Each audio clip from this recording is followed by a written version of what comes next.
할렐루야. 아멘. 모든 날이 어제나 오늘이나 또 앞으로 올 내일이 다 같은 날이지만 역사의 전환점인 그런 날이 있습니다. 한 개인에게도 어떤 삶의 전환점이 되는 그런 계기가 있습니다. 우리가 교회라는 이름을 가지고 교회 안에서 신앙생활을 하다가 보면 마치 숲속에 들어가서 나무와 돌과 풀은 보이지만 숲 전체를 잊고 사는 경우가 많은 것처럼 도대체 교회가 무엇인지를 알지도 못하면서 교회를 다니고 있는 것이 아니냐 하는 생각을 해볼 수 있습니다. 예수님이 십자가에 죽으시고 난 다음에 12제자 외에 한 사람, 사울이라는 사람이 있었는데 그 사울이라는 사람은 예수 그리스도의 제자이기는커녕 예수를 믿는다 하는 것은 하나님을 욕되게 하는 줄로 생각을 하고 예수 믿는 사람들을 잡아 가두려고 하는 그런 사람이었습니다.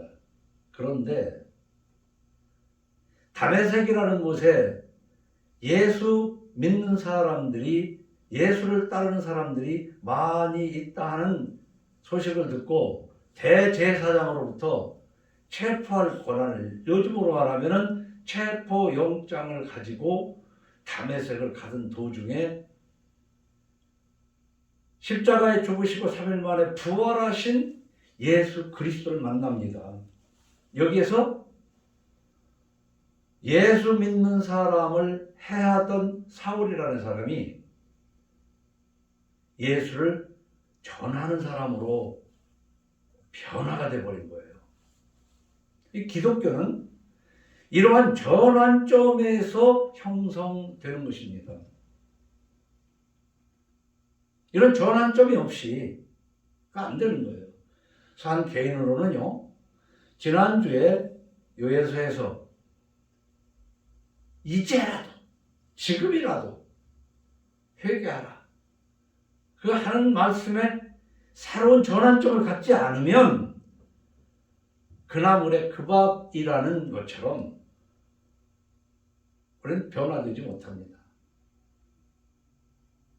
그래서 오늘 이제 기독교 대한성결교회 천안명광교회라는 그 타이틀에서 기독교 가정 성화교회라는 이름을 갖게 된 데에 대한 어떤 성서적 근거를 저는 제시하고자 하는 겁니다. 예수 믿는 사람을 핍박하던 사울이라는 사람이 예수를 전하는 사람으로 바울이라는 이름으로 바뀌어진 이 바울이 지금 16장에서 전도 여행을 하는 중에 일어난 일들이 이 16장에 몇 가지 짤막하게 기록이 되어 있습니다. 먼저 1절에서 5절을 보니까 그 전도 여행 중에 디모데라는 사람을 만나요. 디모데. 근데 이 사람은 이미 예수 그리스도를 따르는 제자가 되어 있었어요. 근데 이 디모데를 만나는 것이 이 바울에게는 상당히 힘을 얻게 됩니다. 이미 예수를 믿게 된 사람.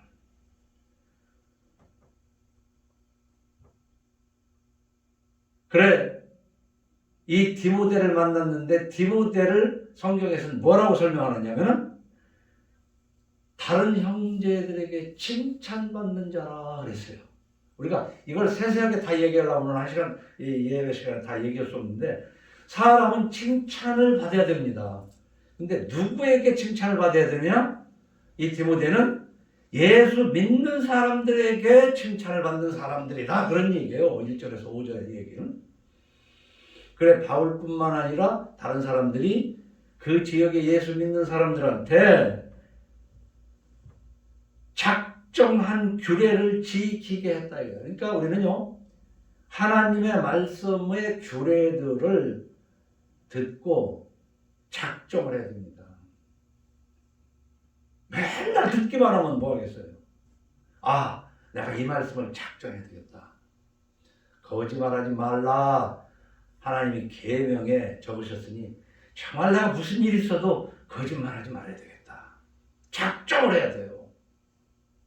근데 귀로 뭐 십계명에 그런 게 있대 하고 거짓말 해줄 때는 그냥 거짓말하고 사는 거예요. 작정이 없어. 그러니까 여러 교회가 부흥해가더라. 그런 내용입니다. 그래서 뒤에 6절로 10절을 보면 성령이 어떤 일을 하게도 하시고 금지하게도 하셔요. 바울이 어디로 가서 말씀을 전하려고 그러는데 허락하시지 않더라는 거죠. 그래서 우리가 삶은요, 작정하고 살아가는데 결국은 어디서부터 출발하냐면 내 마음에서부터 출발을 하는 거예요. 내 마음에서부터 출발을 하는데 맨날 마음은 먹었지만 행하지는 못하는 것이 많습니다. 그러나 행하고 행치 않는 것은 다음 얘기고, 이 마음에서 내가 작정을 해야 되는데 이 작정이 성령이 감동해서 오는 마음이냐, 악한 영이 작정하게 하느냐를 구분할 줄 알아야 되거든요. 그래서 이 바울은 하나님이 못하게 하심에도 불구하고 그쪽으로 가려고 했더니 하나님이 강하게 막으시더라는 거죠. 그러면서 환상을 보게 돼요. 자기가 가고 싶은 곳이 아닌 마게도니아 사람들이 우리에게 와서 구원의 복음을 전해달라는 환상을 보게 돼요. 그러니까 하나님이 방향을 전환시켜주는 것이죠. 그래서 우리는 기도했더니 하나님이 뭐라고 하시더라 하는 감동을 받는 것이 참 중요하지만 굉장히 조심스러워요. 때로는 귀신이 주는 환상도 많다는 사실이다 이 말이에요. 그렇기 때문에 우리는 어떤 환상이든 내 마음에 들어온 생각을 성서로 검증해 가면서 나가야 될 줄로 믿으시기 바랍니다. 성서로 검증해서 성서에 반하는 것이면 내 마음에 온 것이 귀신이 준 마음이지 하나님의 영이 주신 마음이 아니다 그 말입니다. 그리고 그 뒤에 이제 여행 중에 루디오와 그 집이 다 세례를 받고 바울이 머물도록 강권하는 내용이 있습니다. 근데 여기서 보면 그 루디아라는 사람이, 그 여자가 바울의 말을 듣고 있을 때 내용을 보면, 저는 이 11절에서 15절에 자주색 장사, 그 자주장사라고 개역 성경에는 설명을 그렇게 하고 있지만은, 이 루디아라는 가정이 예수를 믿게 되는 것이 참으로 참 아름답다. 그런데 그 출발을 보면 뭐냐면 우연이 아닙니다. 하나님께서 그렇게 역사하셨는데 바울의 말을 듣는 순간이 있었다는 거예요. 근데 들으면 뭐래요? 근데 하나님이 그 마음을 변화시켜서 믿게 되었다는 거예요. 성경을 보면 주께서 그 마음을 열어, 이 그가 누구겠어요? 루디아라는 여자의 마음을 열어 바울의 말을 따르게 하신지라. 어? 우리가 이런 게 있잖아요. 세상 살다 보면 누구를 만나가지고 무슨 얘기를 들었는데 그 사람을 따라서 그 사람이 시키는 대로 돈 다 갖다 쳐 없애버리고 나중에 땅을 치고 우는 경우도 다 이 안에 내 마음에 누군가가 무언가가 그 결정하게 하는 거야. 그래서 누구를 만나서 누구의 말을 듣느냐 엄청 중요합니다. 근데 듣고 지나가는 경우도 있지만 그게 이거다 하고 세상 말로 따지면 꽂히는 거야. 어? 그래서 이 세상에는 못된 남자한테 시달리기도 하고 못된 사람한테 호주머니 다 털리기도 하고 못된 사람 만나가지고 못 망가지는 줄도 모르고 못된 짓 하고 다니고 하는 것도 다 이 안에 뭔가가 감동을 시키기 때문에 그런 거예요. 내가 생각하는 것 같아도. 그런데 여자가 말을 듣고 있을 때 그랬어요. 바울의 말을 듣고 있을 때.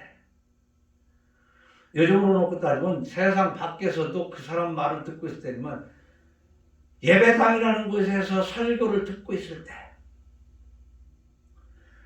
한 자리에서 한 목사가 설교를 하는데도 귀신이 깨닫게 하기도 하고 하나님의 성령이 깨닫게 하더라고요. 제 경험으로 보니까. 그래서 귀신이 깨닫게 하면은 하나님의 뜻과 전혀 다르게 이해를 해요. 똑같은 설교를 듣고도.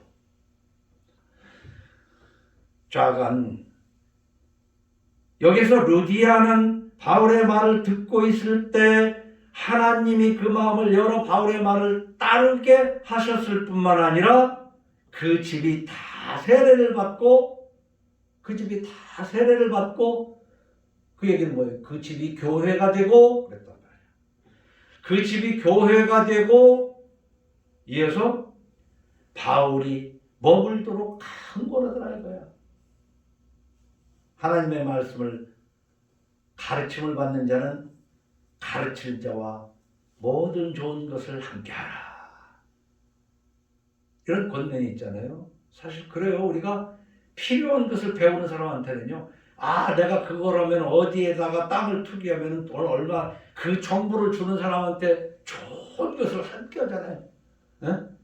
나도 그 정보 좀 달라고. 하나님의 말씀이 좋은 정보라고 생각하는 사람은 하나님의 말씀을 전하는 사람과 좋은 것을 같이 안 할 수가 없는 거예요. 그거는. 그래서 머물도록 하면서 충분하게 대적을 하는 내용을 봐요. 이런 일이 있고 난 다음에 뒤에 16절 24절을 하다 보면 점치는 귀신 들린 여종을 만나잖아요. 점치는 귀신 들리는 여자를 만나는 바람에 두 가지 일이 됐어요. 하나는 이 점치는 귀신 들리는 사람이 바울이 하나님의 말씀을 전하는 구원을 전하는 자라고 막 쫓아다니면서 떠드는데 맞는 말은 맞는 말인데 아주 거북살스럽고 괴롭다 이 말이야. 그 바람에 죽귀 귀신을 쫓아버렸어요. 그러니까 그 여종이 귀신 들려서 점을 치는 사람인데 귀신이 쫓겨나니까 이제는 점을 쳐서 수입을 얻을 수가 없으니까 이 여종의 주인이 바울을 고발해가지고 유치하게 가는 내용이에요. 참 이 내용도 해설을 하려고 그러면 한참 우리가 생각해 볼 일들입니다. 귀신 들린 사람도 하나님의 종이 하나님의 종의 하는 일을 알더라는 것이지. 그래서 우리가 생각할 때는 그 귀신을 내어 쫓으면 좋은 일인 것 같지만 그 여종의 주인에게는 수입이 감소하는 거예요. 수입이. 여러분, 하나님의 말씀을 전해가지고 여러분이 하나님의 말씀을 순종하게 되면은 수입이 감소할 수도 있는 줄로 깨달으시기 바랍니다. 싫은 거야. 우리는 하나님의 말씀을 듣고 수입이 증가해야 좋은 거야. 그러니까 성령을 따르는 게 아니라 사실은 귀신을 쫓아다니고 있는 것이다 이 말이에요. 그래서 결국은 갇히게 됐는데 우리는요, 이 사회에서 나의 이익을 추구해주는 사람이 훌륭한 사람이고 그 사람이 선한 사람이지 내 이익을 줄게 하는 사람을 결코 존경하지 않습니다. 내 안에 있는 귀신이 쫓겨나고 악한 것이 쫓겨나서 못된 짓으로 그 수입이 줄으면 감사하는 게 아니에요. 에이씨, 거지 같은 거 만나가지고 내가 뭐 의인도 아니고 살다 수입만 줄어서 안 좋아요. 그래서 지금은 교회라는 미명하에 예배당에서도 수입을 늘리게 해줘야지 수입 주는 말 해주면은 손님 떨어지는 건 틀림없는 얘기예요. 그러니까 지금 뭐 때문에 어디를 가고 무슨 얘기를 무슨 목적으로 듣느냐 하는 것은 굉장히 중요한 거예요. 그래, 갇히게 됐는데 그 속에서도 기도하고 찬송을 했다는 기록입니다. 그런데 기도하고 찬송을 한 것으로 끝나는 것이 아니라 기도하고 찬송을 하며 죄수들이 듣더라. 우리가 진실로 하나님 앞에 기도하고 찬송을 하게 되면요, 누가 보고 누가 들어도 보고 듣고 있습니다. 그런데 갑자기 하나님이 역사하셔가지고 큰 지진이 났는데 보니까 문이 활짝활짝 다 지진이 나서 뭐 건물이 움직이니까 잠겼던 문이 열렸는지 잠깐 다 열렸다 이 말이에요. 근데 이 간수 중가 한 사람이 그걸 잘 지켜야 되는데 졸았던 모양이야. 졸다가 깨서 그냥 막 흔들림이 있어서 보니까 문이 다 열렸거든. 아이고, 내가 이거 지키라고 월급 받아 먹고 있었는데 이제 나는 죽었구나. 살아서 뭐냐고 죽으려고 했다고 뭐 간단하게 설명은 그렇게 돼 있어요. 이때 바울이 야야 염려하지 마. 우리들 안 도망가고 여기 있으니까 염려하지 마라. 놀래가지고 거기에서 바로 질문을 내가 어찌하여야 구원을 받겠습니까? 이런 질문을 하게 되는 거예요. 근데 거기서 대답이 유명한 교회마다 많이 써 있잖아요. 주 예수를 믿어라. 그래야만 너와 네 집이 구원을 받으리라. 이거 많이 써 있잖아요. 이거 한번 생각해 봐야 돼요. 내가 예수를 믿는다면은 내 가정의 내 식솔들이 예수를 믿게 하기 위해서 백방으로 노력을 해야 되는 거야.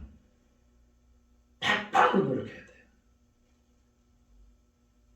그런데 우리가 이런 경우도 있고 저런 경우도 있어요. 사무엘 같은 사람은 그렇게 하나님 중심으로 살았지만 두 아들이 뇌물을 받고 재판하는 못된 놈이 되어버렸잖아요.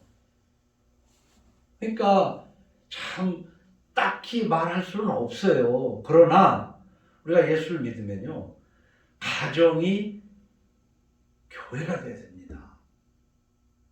그리고 가정이 교회가 되면 그 교회는 하루하루, 어제보다는 오늘이, 오늘보다는 내일이 더 하나님의 말씀을 순종하는 그것을 성화라고 한다는 말이에요.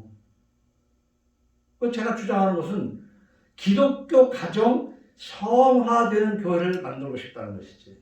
많은 사람만이 아니고 가정이 교회가 돼야 될 거 아니냐. 교회가 유명무실한 교회가 아니라 정말 하나님 말씀에 성화되어 가서 다른 사람이 뭐라고 해도 저 사람은 정말로 저 집들은 정말 하나님을 경외하는 사람들이구나 라는 평가를 받아야 된다는 것이지.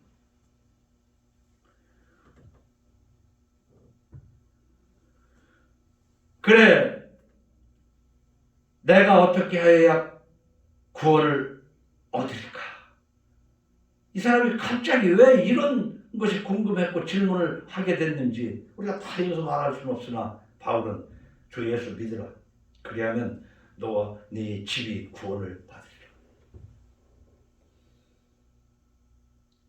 물론 내가 처자식이라도 내 마음대로 할 수는 없지만 내가 얼마나 처자식을 예수 믿는 쪽으로 인도하기 위해서 얼마나 희생했고 얼마나 노력했는가는 스스로가 생각해 볼 필요가 있다. 내가 할 만큼 했지만 안 따라오는 데는 어쩔 수 없는, 그건 내 마음대로 할 수 없는 거니까. 그러니까 내가 내 가정교회를 위해서 얼마나 노력했는가. 그런데 우리가 볼 때 예수를 믿고 난 다음에 하나님의 증인이 되기 위해서 땅 끝까지 복음을 전하라고 뭐 해외 선교다 뭐다 하는데 집에서는 늘 욕을 먹어. 집에서는 늘 욕을 먹으면서 집안 사람은 하나도 구원으로 인도하지를 못하면서 저주와 예배당 봉사하러 다니고 심지어는 해외 선교까지 뛰어다니는 사람도 한국에 너무나 많아요. 그 실수 없는 짓거리 하고 있는 거지. 실수 없는 짓거리 하고 있는. 그게 정말 하나님이 그렇게 인도하시는 것인지 저조하 그러고 다니는 것인지는 내가 판단할 수는 없어요. 그러나 스스로 판단하고 하나님께 인정을 받아야 될 줄로 믿습니다. 그래서 16장 33절로 34절을 보면 그래요. 그 밤 그 시각에 간수가 그들을 데려다가 그 맞은 자리를 씻어주고 자기와 그 온 가족이 다 세례를 받은 후 그들을 데리고 자기 집에 올라가서 음식을 차려주고 그와 온 집안이 하나님을 믿음으로 크게 기뻐하니라. 이 33절로 34절이 예수를 영접하고 난 뒤의 증세야. 이 증세. 감기 걸리면 기침하는 것처럼 예수를 영접하면 온 집안이 이렇게 되는 것이 증세란 말이에요. 증세. 그런데 지난주에 얘기한 것처럼 감기가 걸리지도 않았는데 감기 걸린 것처럼 맨날 기침 콜록콜록 해봐야 소용없는, 감기도 안 걸렸으면서 기침하는 것처럼 구원의 관절에 들어가지도 않았으면서 봉사니 선교니 전도니 흉내만 내고 다녀봐야 실속 없는 짓이라는 얘기야. 의미 없는 거예요. 의미 없는 거야. 뭐 하는 거예요, 그거?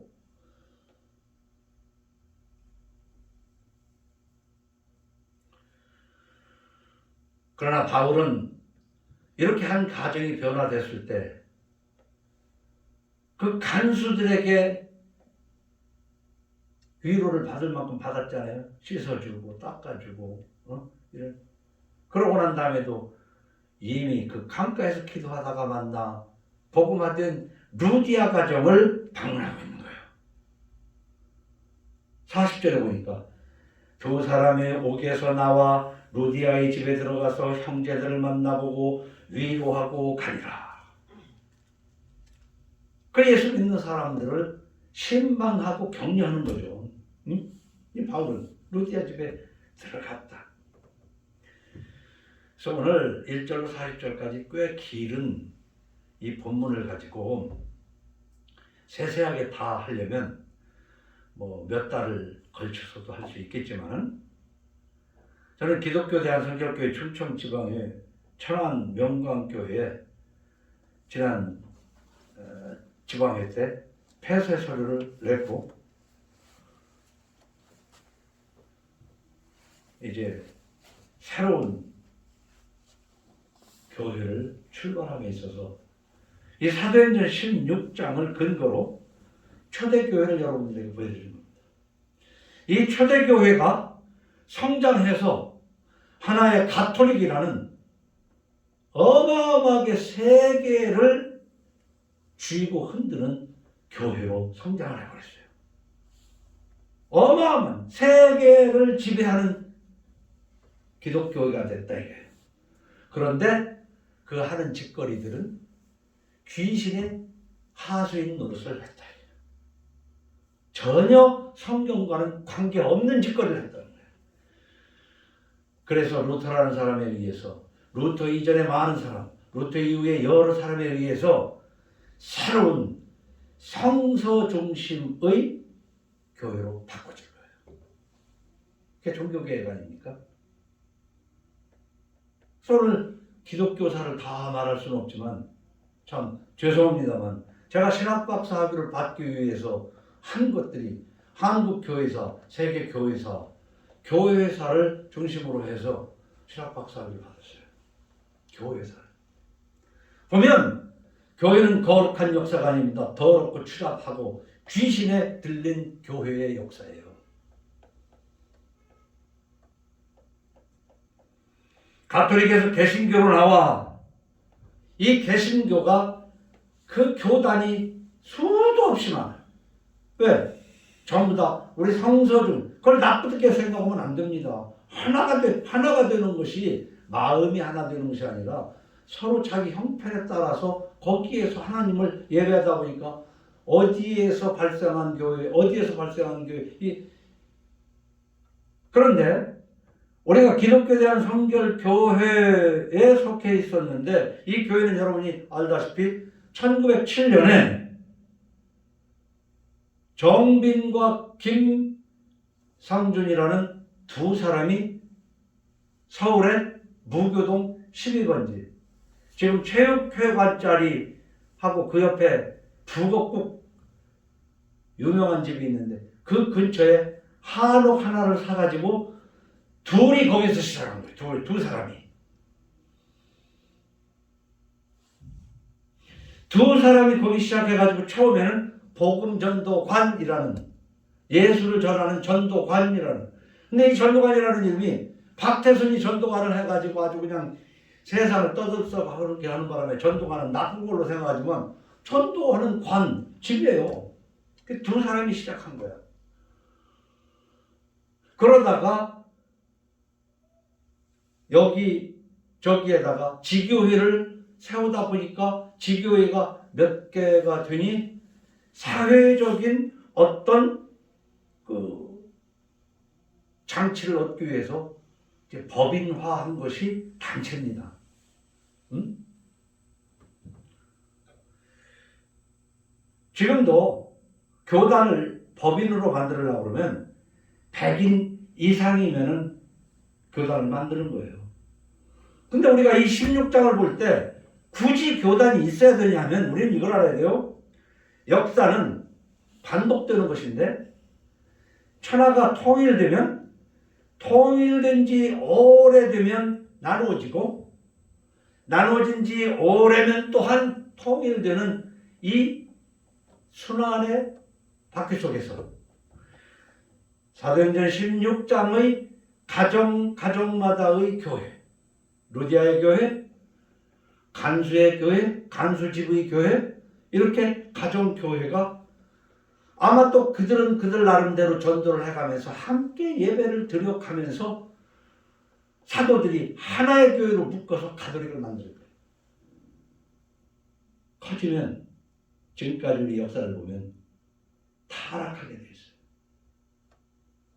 한 개인도 그냥 먹고 살만 하면 착했는데 돈풀이나 생기니까 오만 잡짓하고 개망나니가 됐다는 얘기야.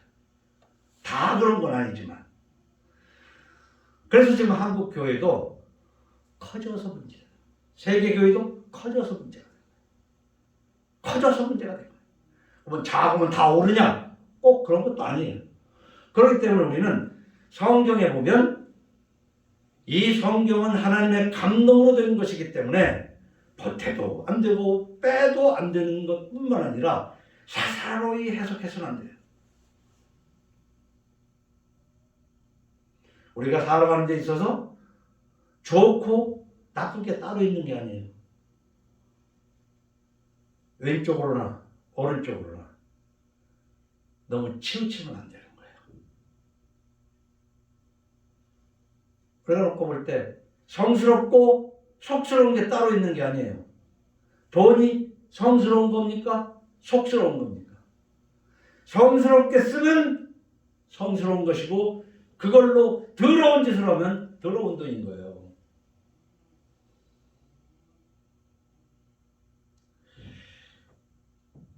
우리는 교회가 꼭 숫자가 많아야 좋으냐? 작아야 좋으냐? 얘기할 수가 없어요. 작아도 하나님 말씀 안에서 온전하면 좋은 것이고 커도 하나님 말씀에서 온전하면 좋은 것이로되 커지면 대개는 못된 짓을 많이 하더라는 것이지. 원래의 목적과는 다른 짓을 하더라는 거예요. 자, 교회가 크면 많은 사람들이 모이면 긍정적인 점도 지난주에 있어요. 거기에 가서 여러 가지 활동도 할 수 있고. 그런데 가만히 들여다보면 그게 하나님을 위한 성화의 길이 아니라 자기 만족의 자기 놀이에 불과하다는 얘기야. 교회 생활이. 근데 그 점은 시간이 가면서 각자 더 할 필요가 있습니다.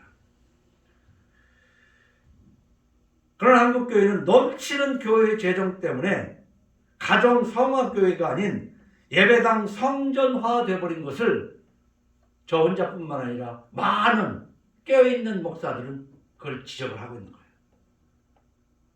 그러니까 이쪽으로도 저쪽으로도 치우치지 않아야 되는 게 뭐냐. 우리가 하나님을 믿는 사람들 우리 같이 예배합시다. 해가지고 두셋이 서너시 20-30명이 모였는데 자기 집은 냉난방기 좋은 거 놓고 예배 드리는 데는 비세고 추워서 예배 드릴 수가 없으면 그것도 문제 아니겠어요?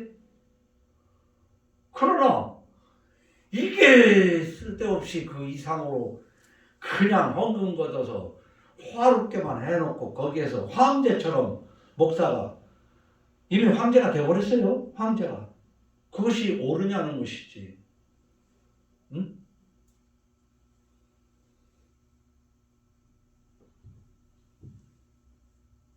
우리는 지금 예배당의 성전화. 예배당은 예배하는 곳이지 그 예배당이 성스러운 곳이 아니에요. 이것도 길게 얘기할 수 없어요. 그러나 우리는 이걸 생각해 봐야 됩니다. 누구나 다 코비드19라는 말을 합니다. 이 코비드의 CO는 코로나고 VI는 바이러스, 뒤에 D는 디지스 질병이라는 거예요. 그러니까 코로나 바이러스 질병. 뒤에 19는 뭐냐면 2019년 12월 31일 날 이것이 세계적으로 발표가 돼서 19를 붙인 거예요. 근데 이게 이제 유행을 하게 되는데 우리나라가 이제 그래요. 외국에서 오면 외국말도 좀 써야 되겠지만 너무 영어를 많이 써. 그냥 뭐 영어가 아니면 뭐 어디 말을 못하는 모양이 뻔하게. 그래서 우리는 코비드19 팬데믹이라고 그러는데 팬데믹이라는 말은 그 유행병이 어느 동네에 조금 정도가 아니라 국가적으로나 세계적으로 유행하는 유행병을 팬데믹이라고 합니다. 근데 줄여서 그냥 유행이라고 그러면 뭐 어디 질병만 유행이 있습니까? 옷도 유행이고 옷 유행하는 것을 팬데믹이라고 하지 않고 질병이.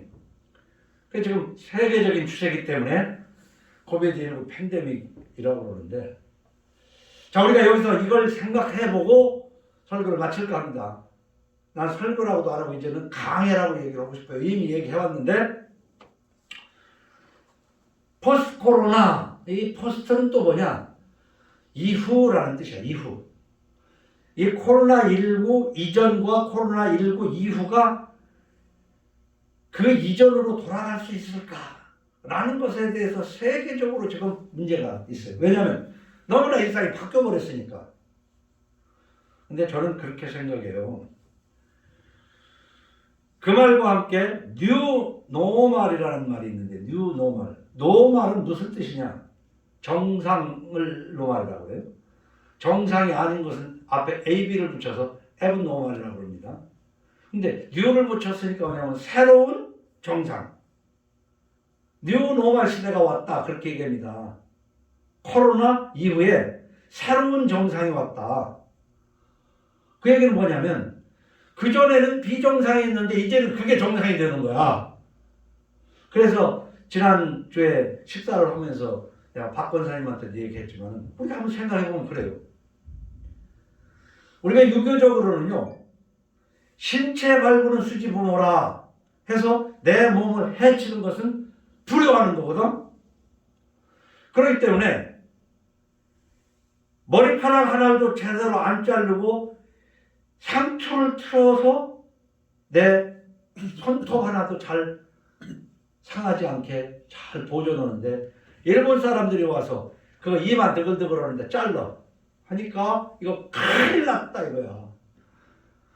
저 쪽발이들을 내쫓고 언제나 상투를 트는 세상으로 돌아갈 수 있을까? 지금 생각해보고 지금 상투 틀고 살면 그게 정상입니까? 아무리 외부들이 와서 잘랐다 해도 그건 시대의 흐름, 위생관념이나 모든 것에서 그게 좋은 것이죠. 우리는 다 이렇게 머리를 자르고 사는 게 정상인데 조선시대 생각하면은 세상에 상투를 자르고 살아? 부모들한테 무슨 면목이 있게 그 상투 자르는 게 비정상이야. 그러니까 우리는 늘 하던 걸 3년만 늘 하면 그게 정상인 줄 알아. 그러면 조선시대 이전에도 상투를 했냐? 그렇지 않거든. 이제 상투 자르니까 울고 불고 조상님께 면목이 없다고 했지만 지금 그것 때문에 우는 사람 하나도 없잖아요. 교회라는 것이 사도행전 16장을 보면 지금과 같은 교회 아니에요. 발전하다 보니까 거대한 가톨릭이 됐었고 개신교가 교단이 여러 개 돼가지고 왜 개신교는 교단이 이렇게 많은지 모르겠어. 많은 게 뭐 나쁩니까? 작든 크든 그 안에서 온전히 예배드리면 그게 교회다.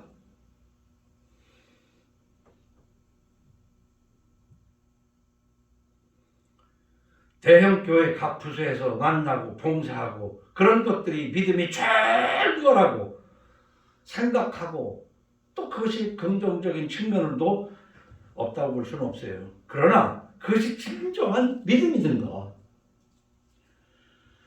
가정에서 주일을 주일답게 지내고 온 가족이 예수를 믿으면서 주일만 지내는 것이 아니라 사회에 나가서 직장에서 자기 사업을 하더라도 하나님 말씀 안에서 내 안에 있는 귀신을 내쫓고 수입이 줄더라도 내 안에 있는 귀신이 쫓겨나면 그게 성한 줄로 믿으시기 바랍니다. 여러분 이웃에 있는 사촌, 이웃 사촌을 바울처럼